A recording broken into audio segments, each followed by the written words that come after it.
അസ്സലാമു അലൈക്കും വറഹ്മത്തുള്ളാഹി വബറകാതുഹു. ഖുർആൻ പഠനം സൂറത്തുൽ അഅല ഒന്നാമത്തെ സൂക്തം. ബിസ്മില്ലാഹിർ റഹ്മാനിർ റഹീം. സബ്ബിഹിസ്മ റബ്ബിക്കൽ അഅല. താങ്കളുടെ അത്യുന്നതനായ രക്ഷിതാവിൻ്റെ നാമത്തെ താങ്കൾ പ്രകീർത്തിക്കുക, വാഴ്ത്തുക. സബ്ബിഹ് താങ്കൾ വാഴ്ത്തുക, ഇസ്മ നാമത്തെ, റബ്ബിക താങ്കളുടെ രക്ഷിതാവിൻ്റെ, അൽ അഅല അത്യുന്നതനായ റബ്ബിൻ്റെ നാമത്തെ വാഴ്ത്താൻ ആവശ്യപ്പെട്ടുകൊണ്ടാണ് ഈ സൂറത്ത് ആരംഭിക്കുന്നത്. കേവലം റബ്ബിൻ്റെ നാമം എന്ന് പറയുന്നതിനപ്പുറം അഅലയായ അത്യുന്നതനായ ഏറ്റവും ഉയരെയുള്ള റബ്ബിൻ്റെ നാമം എന്ന് പ്രത്യേകം പറഞ്ഞിരിക്കുന്നു. എങ്ങനെയോ റബ്ബിനെ പ്രകീർത്തിച്ചാൽ പോരാ, എങ്ങനെയോ വാഴ്ത്തിയാൽ പോരാ, അവന് മാത്രം അർഹതപ്പെട്ട രൂപത്തിൽ അവനെ വാഴ്ത്തേണ്ടതുണ്ട്. എല്ലാ ന്യൂനതകളിൽ നിന്നും അവനെ പരിശുദ്ധപ്പെടുത്തിയ ശേഷം വാഴ്ത്തേണ്ടതുണ്ട്. അവന് ഭൂഷണമായ രൂപത്തിൽ അവനെ വാഴ്ത്തേണ്ടതുണ്ട്. അവന് യോജിക്കാത്ത പേരുകളോ വിശേഷണങ്ങളോ വെച്ച് അള്ളാഹുവെ വാഴ്ത്താൻ പാടില്ല. അതോടൊപ്പം അള്ളാഹുവിന് പറയുന്ന ചില ഗുണങ്ങളും വിശേഷണങ്ങളും സൃഷ്ടികളിലേക്ക് ചേർത്ത് പറയാറുണ്ട്. ഉദാഹരണം കരീം, റഹീം, ബസീർ. അഅല തന്നെയും ഉദാഹരണമാണ്. മൂസ അലൈഹി ഇസ്ലാമിനോട് പറയുന്നുണ്ട്, ഇന്നക അൻതൽ അഅല, തീർച്ചയായും താങ്കൾ തന്നെയാണ് അഅല എന്ന്. വിശ്വാസികളോട് ഖുർആൻ പറയുന്നുണ്ട്, അൻതുമുൽ അഅലൗന ഇൻ കുൻതും മുഅ്മിനീൻ, നിങ്ങൾ മുഅ്മിനീങ്ങളാണെങ്കിൽ, വിശ്വാസികളാണെങ്കിൽ നിങ്ങളാണ് അഅലകളെന്ന്. പക്ഷേ വിശ്വാസികളെയും അള്ളാഹുവേയും കുറിച്ച് ഒരേ പദം ഉപയോഗിക്കുമ്പോൾ രണ്ടിൻ്റെയും അർത്ഥം ഒന്നല്ല. ഒരു മനുഷ്യന് കഴിയുന്ന പരിധിയിൽ നിന്നാണ് അവന് റഹ്മത്തുണ്ടാവുക, അവന് ഉയർച്ചയുണ്ടാവുക. അതുപോലെ അവൻ കരീമാവുക, സമീഅ് കേൾക്കുന്നവനാവുക. പക്ഷേ അള്ളാഹുവിൻ്റെ കേൾവിയാണെങ്കിലും, അള്ളാഹുവിൻ്റെ കറാമത്താണെങ്കിലും, അള്ളാഹുവിൻ്റെ ബസ്വറാണെങ്കിലും, അള്ളാഹുവിൻ്റെ ഉലുവ് ഉന്നതിയാണെങ്കിലും അതൊന്നും സൃഷ്ടികളുമായി യാതൊരു സാദൃശ്യവുമില്ലാത്തതാണ്. സൃഷ്ടികളുമായി ഒരു താരതമ്യവും ചെയ്യാൻ പറ്റാത്തതാണ്. അത്രയേറെ ഔന്നത്യത്തിലാണ്, ഉന്നതിയിലാണ് അള്ളാഹു ഉള്ളത്. അള്ളാഹുവെക്കുറിച്ച് പറയുമ്പോൾ ആ ഔന്നത്യത്തെ ഓർത്തും ഒരു സാദൃശ്യമില്ലാത്ത വിധം അവൻ്റെ ഏകത്വത്തെ മനസ്സിലാക്കിയും വേണം അവനെ വാഴ്ത്താൻ. അള്ളാഹുവിൻ്റെ നാമത്തെ വാഴ്ത്തുമ്പോൾ അവൻ്റെ വിശുദ്ധിക്ക് ചേർന്ന ഇടങ്ങളിലും സ്ഥലങ്ങളിലും വേണം വാഴ്ത്താൻ. ബാത്റൂമുകൾ പോലെയുള്ള അശുദ്ധിയുള്ള ഇടങ്ങളിൽ അള്ളാഹുവിൻ്റെ നാമത്തെ വാഴ്ത്താൻ പാടില്ല.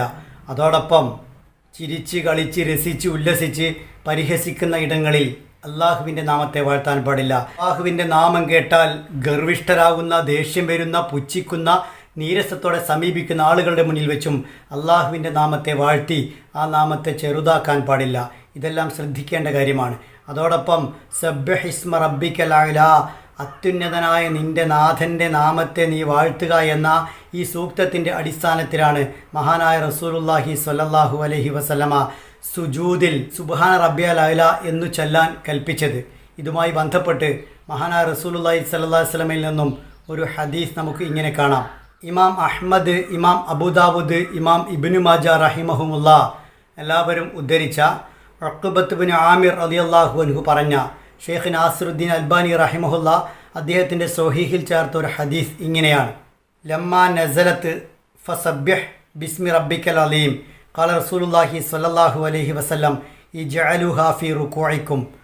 ഫസബ്ബിഹ് ബിസ്മി റബ്ബിക്കൽ അലീം എന്ന ആയത്ത് അവതരിച്ചപ്പോൾ റസൂൽ സല്ലല്ലാഹു അലൈഹി വസല്ലം പറഞ്ഞു, നിങ്ങൾ അത് റുകൂഇലാക്കുക, റുകൂഇൽ അത് ചൊല്ലുക എന്നർത്ഥം. ഫലമ്മാ നസലത്ത് സബ്ബിഹിസ്മ റബ്ബിക്കൽ അഅല, സബ്ബിഹിസ്മ റബ്ബിക്കൽ അഅല എന്ന ആയത്ത് അവതരിച്ചപ്പോൾ റസൂൽ സല്ലല്ലാഹു അലൈഹി വസല്ലം പറഞ്ഞു, ഇജ്അലുഹാ ഫീ സുജൂദിക്കും, നിങ്ങളുടെ സുജൂദിൽ നിങ്ങൾ അത് ആക്കുക, ചൊല്ലുക.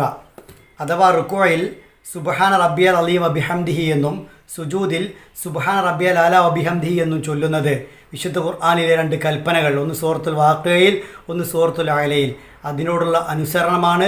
റസൂൽ സല്ലല്ലാഹു അലൈഹി വസല്ലമയാണ് ഈ ആയത്തുകളുടെ അടിസ്ഥാനത്തിൽ അങ്ങനെ റുക്കോയിലും സുജൂദിലും ചൊല്ലാൻ കൽപ്പിച്ചതും. സുജൂദിൽ ചൊല്ലാൻ കൽപ്പിക്കപ്പെട്ട സുബ്ഹാന റബ്ബിയൽ അഅല വബിഹംദിഹി എന്ന ദിക്റിന് കാരണമായത് ഈ സൂക്തമാണ് എന്നർത്ഥം. ഈ സൂക്തം പാരായണം ചെയ്യുമ്പോൾ രണ്ടക്ഷരങ്ങൾ പ്രത്യേകം ശ്രദ്ധിച്ച് ഉച്ചരിക്കുക.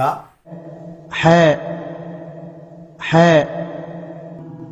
ഐൻ ഐൻ. നീട്ടാനോ മണിക്കാനോ ഒന്നും ഈ സൂക്തത്തിലില്ല. ബിസ്മില്ലാഹിർ റഹ്മാനിർ റഹീം. ബിസ്മില്ലാഹിർ റഹ്മാനിർ റഹീം. സബ്ബിഹിസ്മ റബ്ബിക്കൽ അഅല. سبح اسم ربك الأعلى. അല്ലാഹു സുബ്ഹാനഹു വ തആല അവനെ ശരിയാം വിധം വാഴ്ത്തുന്ന നല്ല വിശ്വാസികളിൽ നമ്മയെല്ലാം ഉൾപ്പെടുത്തി അനുഗ്രഹിക്കുമാറാവട്ടെ.